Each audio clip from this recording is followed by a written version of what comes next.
आज आहे ना भाऊ, इतकं ऊन होतं ना 10-10:30 वाजता, पण मी डायरेक्ट ओला रुमाल करूनच डोक्यावरती घेतला होता. आणि आज आम्हाला देवळाला जायचं होतं म्हणून मी डायरेक्ट अनिकेतच्या इथं आलो.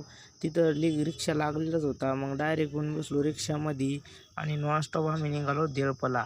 डायरेक्ट येऊन बसलो देवळामध्ये. इथं रिक्षा वगैरे लावून दिला आणि सगळेजण मस्तपैकी रिक्षातून खाली उतरले आणि आम्ही डायरेक्ट नॉनस्टॉप निघालो मंदिरामध्ये. मंदिरामध्ये आल्यानंतर इथं आज पण खूप गर्दी होती. उन्हाळ्याचे पण लोक इथे येतातच.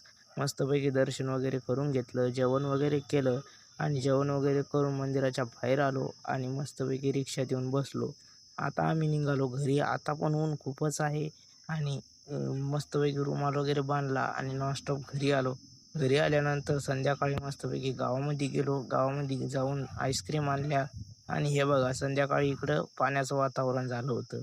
सकाळी ऊन आणि संध्याकाळी पाण्याचं वातावरण. चला तर मित्रांनो, आजच्या पुरतं एवढंच. भेटू आपल्या पुढच्या एका नवीन ब्लॉगमध्ये.